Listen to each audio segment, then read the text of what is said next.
IT దాడులకు ఇప్పుడు కొత్త స్కెచ్ వేశారా? సివిజిల్ యాప్లో ఫిర్యాదులు వచ్చాయంటూ టీడీపీ నేతలను టార్గెట్ చేయబోతున్నారా? టీడీపీ అభ్యర్థులను మానసిక ఒత్తిడిలో ఉంచి ప్రత్యర్థుల పని ఈజీ చేయబోతున్నారా? శివాజీ ఈసీకి ఫిర్యాదు చేసిన దాంట్లో అసలు విషయం ఏమిటి? ఢిల్లీలో జీవీఎల్ చెప్పిన దానికి ఏమైనా సంబంధం ఉందా?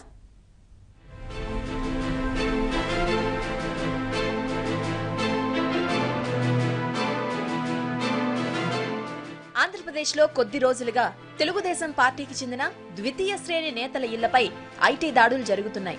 వారు మండల స్థాయి నేతలు కావడంతో పెద్దగా హైలైట్ కావడం లేదు. ఇప్పటికే ఉత్తరాంధ్ర, ఉభయ గోదావరి, చిత్తూరు జిల్లాల్లో పలువురు టీడీపీ సానుభూతి పరులపై ఐటీ దాడులు జరిగాయి. అయితే హఠాత్తుగా మంత్రి నారాయణ ఇంటిపై ఐటీ అధికారులు విరుచుకుపడ్డారు. నారాయణ కుటుంబ సభ్యులంతా ప్రచారంలో ఉన్నప్పుడు ఐటీ అధికారులు సోదాలకు వచ్చారు. నారాయణ నివాసం నారాయణ మెడికల్ కాలేజ్ ప్రాంగణంలోనే ఉంటుంది. ఆ ఇంటితో పాటు మెడికల్ కాలేజ్ కార్యాలయంలోనూ సోదాలు చేశారు. మొత్తం వెదికారు. ఆనక తీరిగ్గా ఏమీ దొరకలేదని వెళ్లిపోయారు. నారాయణ ఇంట్లో 100 కోట్ల రూపాయల క్యాష్ ఉందని, తమకు సి విజిలెన్స్ యాప్లో ఫిర్యాదు వచ్చిందని, అందుకే సోదాలు చేశామని తీరిగ్గా చెప్పారు.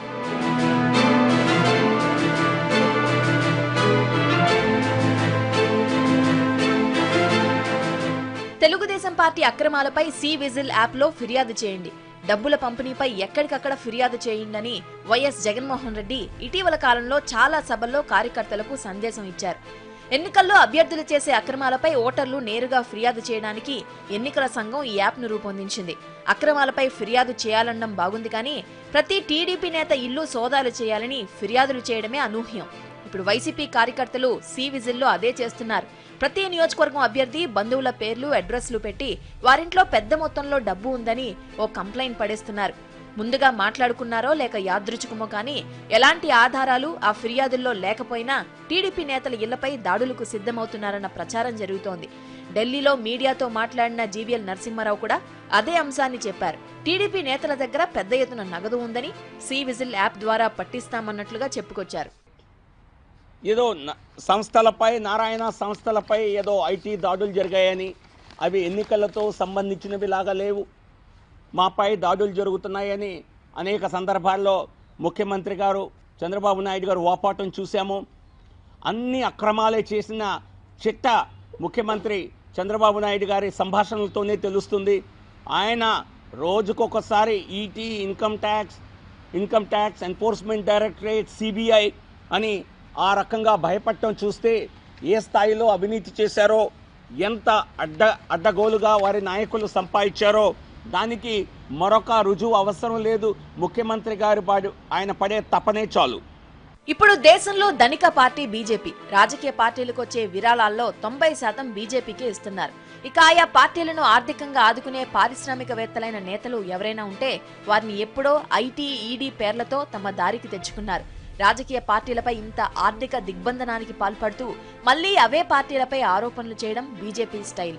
ఏ కొద్దిగా సహకారం అందకూడదన్న ఉద్దేశంతో సి విజిల్ యాప్ను అడ్డం పెట్టుకుని ఎక్కడ ఎన్నికలు జరిగితే అక్కడ ప్రత్యర్థి పార్టీలపై దండయాత్ర చేసేందుకు ఐటీ బృందాన్ని రంగంలోకి దింపుతున్నారు. నిన్న నారాయణ ఇంట్లో సోదాలు, ఇవాళ జీవీఎల్ మాట్లాడిన దాన్ని బట్టి చూస్తే జరగబోయేది అదేనని అర్థమవుతోంది. దీనిపై శివాజీ ఆంధ్రప్రదేశ్ సీఓ గోపాలకృష్ణ ద్వివేదికి ఫిర్యాదు చేశారు. తగిన ఆధారాలతో డబ్బు తీసుకెళ్తున్నా సీజ్ చేస్తున్నారని ఆరోపిస్తున్నారు. ఏపీలో కరెన్సీ కొరత సృష్టిస్తున్నారని ఆరోపించారు. సి విజిల్ యాప్ సిఈసి కంట్రోల్లో ఉందని, ఏపీలో అలజడి సృష్టించేందుకే ఐటీ దాడులు చేస్తున్నారంటున్నారు. ఐటీ రైట్స్ అనేది నేను అది కూడా చెప్పాను కమిషనర్ గారికి. సార్, ఒకవేళ ఇన్ఫర్మేషన్ వస్తే దీని బ్యాక్గ్రౌండ్ చెక్ చేసి మీరు చేయండి, 100 నిమిషాల్లో పోవాలా. నేను ఇప్పుడు చెప్తాను, పలాని జగన్మోహన్ రెడ్డి గారి ఇంట్లో ఇన్ని 100 కోట్లు ఉన్నాయని చెప్పి నేను చెప్పాను అనుకోండి, వెళ్ళిపోతారా? ఎంత దుర్మార్గం! అంటే ఇది కేవలం కక్ష సాధింపు కోసం తయారు చేసిన యాప్ ప్యాకేజ్ ఇది. దీంట్లో ఎక్కడి నుంచి అయితే ఉంది? రేపు పొద్దున ఎవడిష్టం వచ్చినట్టు వాడికి నచ్చని రాజకీయ నాయకుడి మీద వాడి దగ్గర 1000 కోట్లు 2000 కోట్లు ఎక్కడి నుంచి వస్తాయి? పెట్టారని చెప్తారు, పోయి అల్లరి క్రియేట్ చేయటం, ప్రజల్ని ఇబ్బంది పెట్టడం. ప్రజలేంటి, అయ్యో ఏం జరిగింది ఇదే భయం. ఈ భయంలో బతకడానికే స్వతంత్రం వచ్చింది మనకి. సార్, నగదు పట్టుకున్నప్పుడు వాళ్ళు బ్యాంకులో నా సేవింగ్స్ అకౌంట్లోంచి నేను 10 లక్షలు విత్డ్రా చేసుకుని పోతానని చూపించినా కూడా పోలీస్ స్టేషన్కి డబ్బులు ఎందుకు తీసుకుపోతున్నారు అని అడిగా. పోలీస్ స్టేషన్కి డబ్బులు తీసుకోవాల్సిన అవసరం ఏంటి? ఆన్ ద స్పాట్ మీరు అతని దగ్గర లేకపోతే అప్పుడు మీరు డిపార్ట్మెంట్ని పిలిచి తీసుకెళ్ళి, మీరు పోలీస్ స్టేషన్కి ఎందుకు తీసుకెళ్తున్నారు డబ్బులు? ఇది చాలా తప్పు. ప్రజలు 50,000 లక్ష రూపాయలు క్యాష్ చేతితో పట్టుకొని పోతే మీకు వచ్చిన ఇబ్బంది ఏంటి? వ్యవసాయదారులు, అగ్రికల్చర్ స్టేట్ అండి ఇది. వ్యవసాయదారులు వాళ్ళకేం ఇన్కమ్ ట్యాక్స్ గొడవలు ఉండవు. మినిమం అమౌంట్ వాళ్ళు ఎప్పుడు చేతుల్లో పట్టుకొని తిరుగుతూ ఉంటారు. ప్రతిదాన్ని మీరు ఎలుబెట్టి దాంట్లో వాసన చూసి కంపు ఉందని చెప్పి దీంట్లో డబ్బులను ఎక్స్ప్లాయిట్ చేస్తే ఎలాగా? చాలా తప్పది. కొన్నేళ్ల కిందట దొంగ ఓట్లు అని హడావిడి చేసిన వైసీపీ ఫార్మ్ 7 రూట్ ని ఎంచుకుంది. ఆ విషయం బయటపడిన తర్వాత బీజేపీ నేతలు సైలెంట్ అయిపోయారు. దొంగ దరఖాస్తులు పెట్టిన వాళ్ళపై కేసులు పెట్టడం తప్పన్నట్లుగా మాట్లాడారు. ఇప్పుడు ఏపీలో ఒక్క టీడీపీ నేతలపైనే దాడులు గురిపెట్టి దానికి సంబంధించి సి విజిల్ పేరుతో గ్రౌండ్ ప్రిపేర్ చేస్తున్నారన్న అనుమానాలు వ్యక్తమవుతున్నాయి.